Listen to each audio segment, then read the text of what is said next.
변호사 조영지입니다.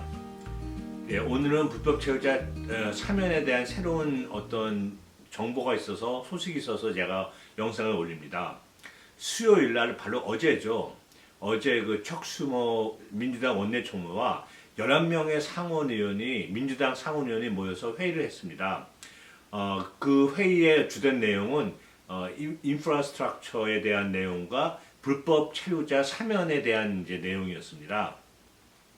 잘 아시다시피 지금 드림 법안도 하원에 통과됐지만 상원에서 지금 지지부진하고 돼 있고요. 또 필수 업종에 대한 사면도 그냥 제출만 돼 있지 뭐 하원에 통과했다든지 이런 것도 전혀 없이 그냥 좀 답보 상태로 상당히 답답합니다. 그렇다고 새로운 뉴스도 없고요. 근데 어제 마침 척 슈머 원내대표와 민주당 11명의 상원의원이 모여서 회의를 했는데 그 회의 결과에 대해서 버지니아주 상원의원인 팀 케인 상원의원이 발표를 했습니다. 잘 아시다시피 팀 케인 상원의원이 2016년도에 힐러리 클린턴 당시 대통령 후보의 부통령 후보였죠. 그래서 나름 거물 정치인입니다. 버지니아주 주지사도 지냈고요. 이제 그분이 이제 팀 케인 상원의원이 얘기를 하기를, 그러니까 12명의 상원의원이 모인 거죠. 이제 그 분이 말씀하시기를, 지금 그 민주당과 공화당이 바이든 행정부의 인프라스트럭처 비일에 대해서 여러 가지 타협을 하면서 되니 안 되니 말이 많고 또 뭐 초당적인 합의안도 나오고 많이 나오는데 거기에 대해서 반대하는 의원도 있고 찬성하는 의원도 있고 지금 갈렸습니다. 근데 어제 모인 그 12분의 그 상원의원들 입장에서는 그 지금 논의되고 있는 그 인프라스트럭처 빌 자체가 좀 마음에 안 든다는 거죠. 그래서 왜냐하면 지금 원래 바이든 대통령은 2.3 트릴리언 달러를 요청을 했는데 이게 깎여가서 1.2 트릴리언 달러 정도 됐습니다. 근데 그거 갖다가 그렇게 하지 말고 아예 어제 모인 상원의원들이 4 트릴리언 정도로 확대를 해서 다시 하는 게 좋을 것 같다 이렇게 얘기를 하고 있습니다. 어차피 공화당은 강력하게 반대하니까 지금 논의되고 있는 거를 뭐 신경 쓰지 말고 다시 4 트릴리언 정도로 하되 거기에 이민 특히 그 개혁법 그 중에서도 사면법을 넣자고 어제 얘기가 나왔습니다. 제가 올린 영상을 보면 주로 한두 분의 뭐 하원 의원 또 외곽 단체 이런 단체에서 이제 하자 뭐 인프라스트럭처 빌에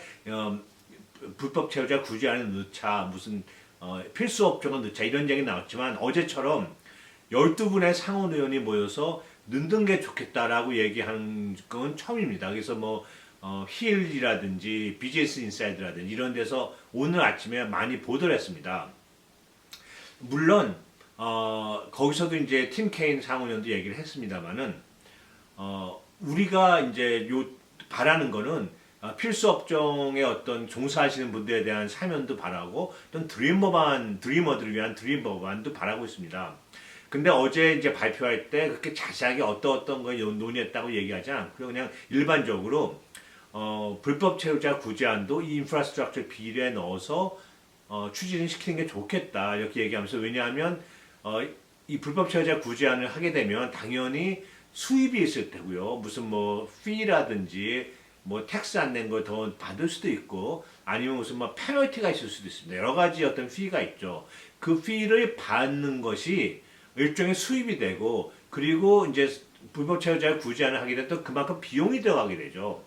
그 비용을 충분히 이 피나 이 비용 받는 그 수익으로 충분히 커버할 수 있다고 얘기를 합니다. 2013년도에 당시 상원의원 8분인가가 모여서 상원을 통과한 불법 채용자 구제안, 그러니까 이민개혁법이 있었습니다.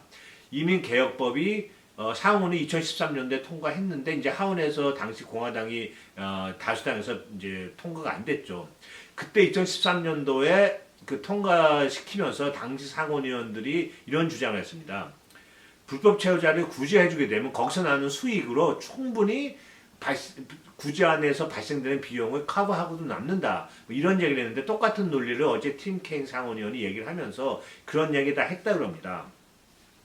그러면서 이런 얘기도 했어요. 하지만 모든 그 조항을 전부 다 넣을 수는 없다라고 얘기했습니다. 왜냐하면 인프라스트럭처 비를 넣어서 결국은 버젯 레컨실리에이션 프로세스로 통과시켜야 되는데 버젯 레컨실리에이션 프로세스 통과시키려면 거기서 발생되는 수익이 어떤 법에서 발생되는 수익이 뭐 미미하다든지 그냥 우연히 발생했다든지 본질적이지 않을 경우는 이게 그 세네트 파리멘터리안이 승인이 안 할 수가 있거든요.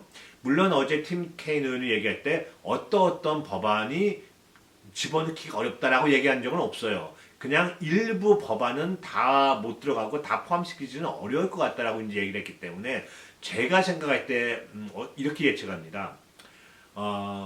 저도 모르지만 그 인프라스트럭처 자체가 하고 에센셜 워커, 에센셜 잡하고는 사실 밀접한 관계가 있죠. 그 에센셜 워커, 에센셜 인더스트리가 따지고 오면 어떤 인프라스트럭처에 속한다고 볼 수 있습니다. 그래서 구체적으로 어떠한 법안을 인프라스트럭처 비례에 넣어서 버젯 레컨실리에이션 프로세스를 통과시키겠다라고는 얘기 안 했습니다. 안 하고 단지 전부 다 포함할 수는 없다라고 얘기했기 때문에 제 생각은 제가 예측하는 거는 아마 어제 모인 12명의 상원의원들의 마음속에는 생각이나 또는 어떤 얘기 중에 나온 의견은 아마 에센셜 워커스를 구제해주는 방향으로 나가지 않을까라고 생각을 합니다. 물론 현재로서는 드림 법안이 빠질지 집어넣지 아니면 무슨 임시 보호자 또 농장 법안, 농장 근로자도 일종의 인프라스트럭처로 들어갈 수가 있기 때문에 제 생각은 농장 근로자법이나 농장 근로자 구제법이나 또는 무슨 에센셜 워커법이 아마 포함시키지 않을까라고 이제 조심스럽게 예측을 합니다. 드림 법안은 정확히 모르겠어요. 사실 그동안 너무 그 이민법에 대해서 지지부진해가지고 제가 전문 영상에서 말씀드렸습니다만은 민주당에서는 버젯 레컨실리에이션 프로세스가 아니라 아예 필리버스터를 없애는 걸로 나가지 않을까 예상을 했었죠. 그런데 또 그 민주당의 맨친 상원의원이 필리버스터 없애는 걸 반대하고 나왔기 때문에 사실 필리버스터를 없애는 것도 또 어렵습니다. 필리버스터가 없어지지 않으면 60명의 그 상원의원이 필요한데 그건 거의 어렵죠. 그래서 다시 민주당에서 버젯 레컨실리에이션 프로세스를 통해서 불법 체류자를 특히 이제 구제하는 게 아닌가라는 생각을 하게 됐습니다. 그 근거로서 이제 어제 모였던 12분의 상원의원이 있었고 또 그분이 팀 케인 상원의원이 구체적으로 버젯 레컨실리에이션 프로세스를 통해서 공화당을 신경 안 쓰고 그냥 통과시키겠다라고 얘기한 게 바로 그 근거가 되겠습니다. 이제 현재로서는 언제 어떻게 통과시킬지 몰라요. 단지 팀 K는 이번 여름에 통과시키는 거를 목표로 하겠다. 뭐 이 정도까지 얘기를 했으니까 뭐 여름이라면 곧 여름이잖아요. 그래서 기대를 하고 있습니다. 근데 또 어느 범위까지 통과될지 그건 저희도 정확히 알 수가 없어요. 근데 단지 제 생각은 조심스럽게 예측하는 거는 농장 근로자 구제법하고 에센셜 워커 구제법 정도는 새로운 인프라스트럭처 비례 포함이 돼서 버젯 레컨실리에이션 프로세스로 진행시키지 않겠냐라고 예측을 해봅니다. 다시 한 번 말씀드리지만 그동안 너무 답보 상태에 있었고 이민개혁법이니 무슨 구제법 아니요.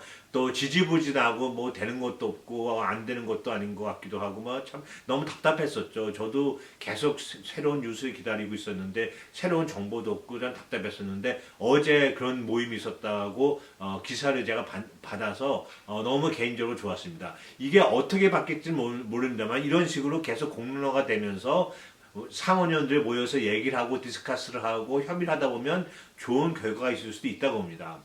그래서 제가 오늘 좀 가볍고 기쁜 마음으로 이런 좋은 소식을 아직 확정적이지 않습니다만 이런 좋은 소식을 전해드릴 수 있어서 너무 기쁩니다. 제가 계속 업데이트를 하면서요. 새로운 또 소식이 있으면 또 이 자리 빌어서 영상을 올리겠습니다. 시청해 주셔서 감사합니다. 안녕히 계십시오.